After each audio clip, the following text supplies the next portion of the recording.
Magandang araw po mga idol, mga kababayan. Welcome po sa aking channel. At ako po ay ah, dito dito sa munting halamanan na ito mga idol. Ayan. At mamaya ipapakita natin yung mga ating ginagawa dito mga idol. At dito muna tayo mga idol sa paggagamas kasi yung kalabasa, upo, lauk-lauk dito at na-harvest naman ng mga nakaraan. Ito yung balingoy naman, kailangan gamasan mga idol kasi madamo ang ilalim. At pati yung kalabasa ay nandito kasama, ay kukultivate natin mga idol nang sa ganun ay medyo bumahaghag naman yung lupa ng kanilang puno. At para naman medyo magkaroon ng sigla ulit yung kalabasa kasi medyo nangangayayat dahil gawa sa damo. Ayan ay kukultivate natin mga idol. At so ngayon na yung mga idol ay tayo ay magagamas muna.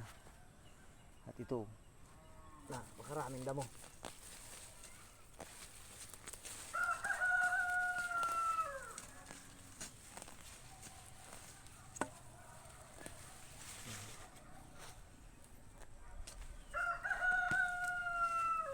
Dahil sa sobrang damo mga idol ay hindi natin ito matatamna.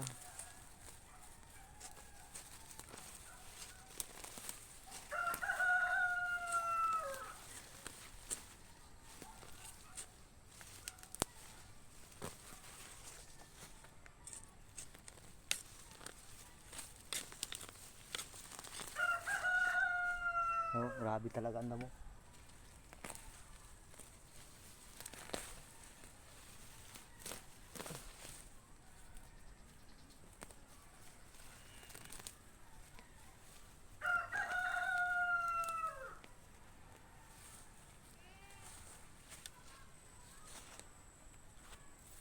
Kasi medyo madalang naman yung balingoy ay sisingitan natin ng kalabasa ito mga idol. Yun nga nandun yun nga ang ibang kalabasa dun tubo na siningit natin dito.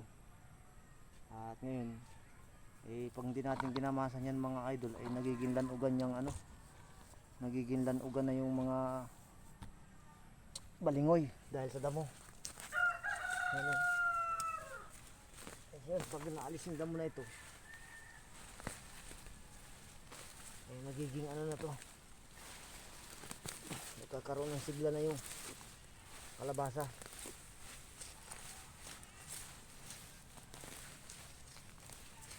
Madalang kasi yung balingoy ay lalagyan natin ng kalabasa para yun naman ay lumalaban din naman sa balingoy yung kalabasa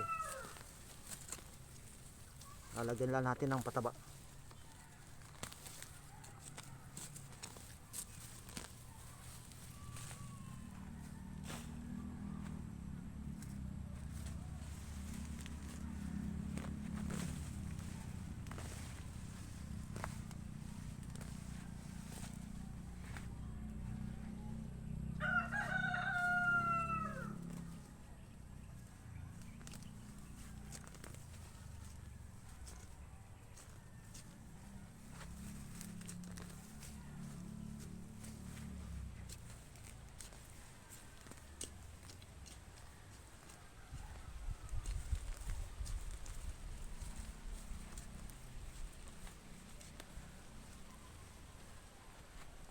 Hawa na.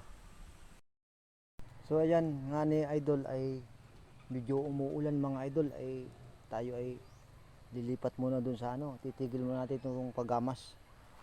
Sa bagay mga ilang oras na lang yan, kaunti na lang naman at ito ay nagamasan na, yari naman na.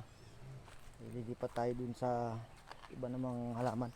Ito naman yung mga idol yung kalabasa. Ayun, sisingit-singit lang yung kalabasa niya, buhay na, berde na. Ayan. Sari-saring halaman, may gabi, may sili. Yan, tulad nito mga idol, itong mariguso, gapang na. Yan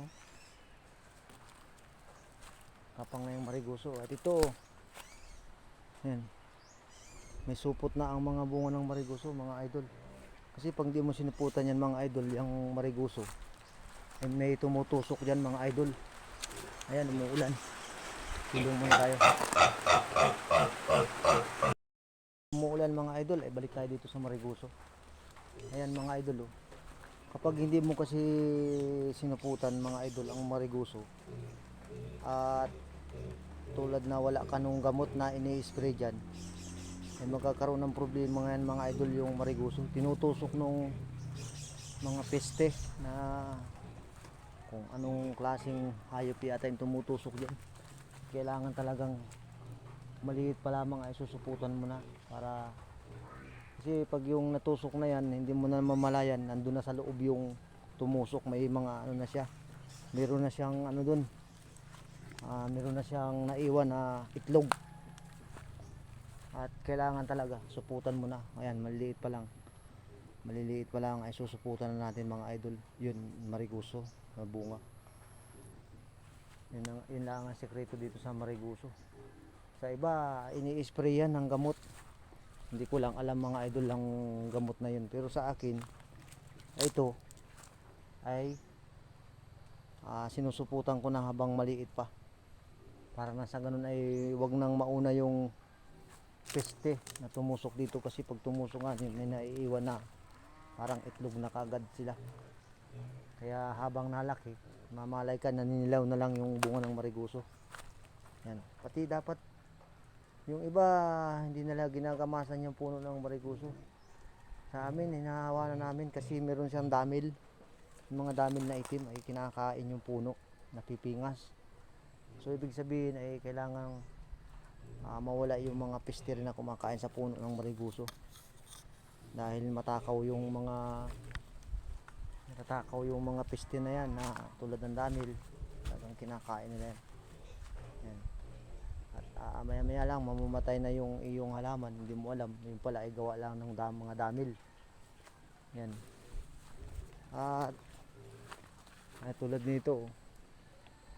Yan, oh. Ito, oh, walang supot. Kailangan suputan natin yan mga idol. Yan. Dahil pag nasuputan mo na medyo malaki-laki na yun, hindi mo akalain na yung pala ay nadali na nung mga peste na nanunusok. Yan. Kaya kailangan habang maliit pa, naku, suputan na natin yan mga idol.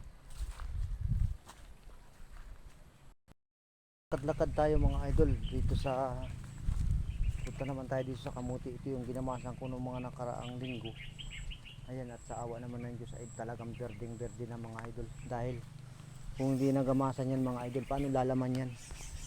Oh, yun ang sekreto kasi ng kamuti naman. Ito mga idol, ay kapag ang kamuti ay hindi mo ginamasan, ay paano bababa sa lupa yung amlay? Ayan, kita mo naman sa lago.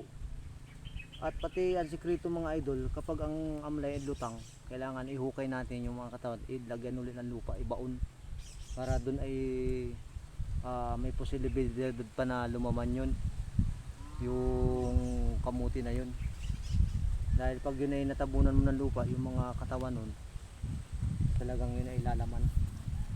Mabilis lumamang kasi sa katawan ang kamuti. Yan.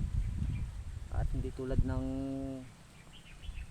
ibang halaman yan na talagang sa puno o kaya sa katawan ay lumalaman ang kamuti. Kaya yan, lawak-lawak sila, oh. Yan. Ito, may upo na gumapang dyan. At dyan na rin namunga yung upo. Lawak-lawak na sila. Kaya hindi mo na kailangan bumili sa palengke mga idol ng mga klase ng root crop o pagkabuhay o gulay. Sapagkat kung tayo naman ay meron naman tayong lakas ng katawan o lakas ng loob na magtanim, ay kayang kaya po natin magtanim kahit sa paligid lang ng bahay natin. Ito nga, hindi man namin lupa ito, pero parang pinahawan-hawa na lang sa amin, tapos naman ay tinamnan. Ganun lang kasimple. Kasi pag masipag ka, pinagkakatiwalaan ka ng mga tao yan. Siyempre kailangan pagkatiwalaan ka ng mga tao, hindi kayong arrogante sa kanilang mga pinagbibigyan na yung mga lupa na kailangan sakahin. Kailangan marunong ka rin